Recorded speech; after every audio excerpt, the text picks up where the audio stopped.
This is Live for Love TV. Live for Love TV. Yes, I am. One step more.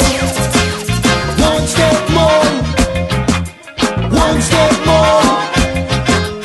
One step more. Until you reach your goals. One step more.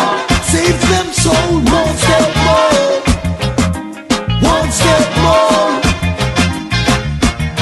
How good it is to reach the Live for Love TV.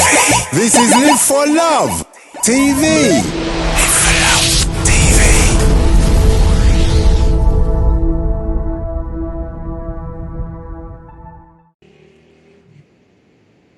Welcome back to Live for Love TV. Today's the 23rd day of the 7th month of the 21st year of the 21st century. Emperor Haile Selassie is Earth strong. Give thanks for that. All right, today we're going to go into a little bit of politics. Live for Love TV doesn't do too much politics, but then some people say everything between man and man, or man and women or whatever, is politics to some degree. So recently we've been looking online to see what we could find, and we found that a member of parliament, I think her name is Dawn Butler, don't quote me, but I think that's her name. I don't know the young lady myself, but I think her name is Dawn Butler, and she was kicked out of the House of Commons, which is Westminster in the UK. And she was kicked out of the House of Commons because she called the Prime Minister of the country a liar, which is not allowed in the House of Commons. Kind of, it's ironic really, isn't it? It's not allowed in the House of Commons. And in a way, to be sarcastic, you know, you say, should she have been kicked out or shouldn't she have been kicked out? To go into the House of Commons and call a particular person, especially the Prime Minister, a liar, from my perspective, since I know there's probably 600 of them in there, they're probably all liars. In fact, I don't know any one of them that don't lie. It's a bit unfair to single him out. I know he's a Prime Minister, but it's a bit unfair to single him out. But to be straight about the whole thing, you can say someone is mistaken. You can say what they're saying is untrue. You can say what they're saying is misleading. But because of the way they've set up their house, they are all supposedly honorable men and honorable women, and they wouldn't lie. And lie is deliberately to mislead someone. So you can mislead someone without not doing it deliberately, but to deliberately mislead someone is to tell a lie. And as I said, they see themselves as honorable people. So they have this tradition that you're not allowed to go in there and tell anyone a lie. Now, she made her point, and she did well, and she left the room with dignity when she was told to leave. And I think she made her point, and it's a stand that people are going to commend, to actually call a person who's actually lying and deliberately misleading people a liar. Not very people are going to actually say she was wrong, but there's protocol, and that protocol doesn't allow her to do that and be able to get away with it. So I think everyone in the room or around the world would have seen it and said, well, she's telling the truth, but she's not allowed to tell that type of truth in that particular forum. Now, I'm kind of swaying about this one, because I've lived in a lot of places where you dare not call a prime minister a liar, not just in the House of the Commons, the Parliament area, but nowhere.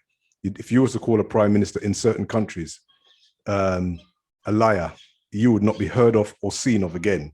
So I'm always mindful of things like that when I hear people saying, well, how can you not say these things? You can't say it in a lot of parts of the world. And we're not just talking about the North Koreas. I'm talking about many places that many of us go to, and we know. Well, listen to that. I don't know if you can hear that. It's, anyway, good to have some background sound. You know that I'm out here. But yes, many places that you go and many of us go to, you're not allowed to speak against the dignitaries or the people of power in those places, as you will, and I said it before, you will go missing.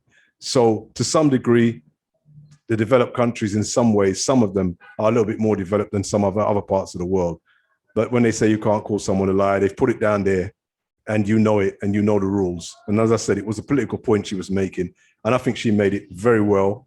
And I don't think it's going to do her any harm in general. I don't know if she'll get a position high up in her own party, in the Labour Party, I think she belongs to, because they all really stick together, these people. The hierarchy of the Labour Party, the hierarchy of the Conservative Party and the Liberal Democrats, they're more friends than the people in the lower down of their parties. That's how the thing works. That's how politics works. So the leader of the opposition and the leader himself are closer than the leader of the opposition and the rest of his party. It's always been like that. You know, in front of us, they back and forth, and he's this and he's that, and she's this and she's that. But in reality, they're closer than they make out. They grew up in the same universities.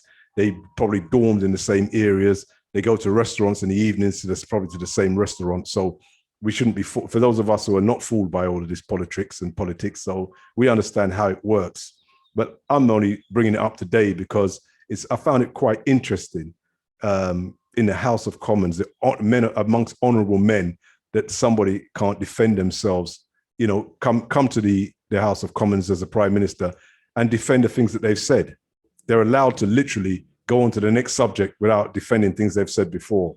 And that's because the leader of the opposition is exactly the same. So he may bring up a little point, but he can't go too far because he can be held for things he said.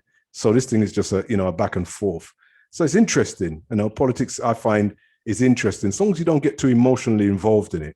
If you get too emotionally involved in it and, you know, you're on one side and somebody else, even in your family, are on the other side, and all of a sudden you can't talk and you start getting, you know, hateful towards one another, then it's become a very sad circumstance, because the them and us only exists in our head. We are one and we are together, whether we know it or not. You know, I've been on a plane that looked like it was going down, and I never saw any them and us on that plane. Everybody was one. You know, everybody was together going down, and there was no black or white, tall or long, this or that. They were just people. But as soon as they came down off the plane and they forgot that they were almost about to crash, people went back into their little tribes. And that's the way we operate. Right? We operate in a very strange way as human beings. You know, we put ourselves in these little tribes and then we hate the other tribe. But when we're in trouble, like with the pandemic, all of a sudden, everybody's one. You know, we're all in this together. You hear they say that, oh, we're all in this together. Yeah. But as soon as the thing has gone by, all of a sudden we're back in our little groups and we don't really care about them and they don't care about us. Well, I don't play that game. As I said, it's Live for Love TV. We just deal with one love straight across the board. So take care, look after yourself, and I'll be back in with you soon.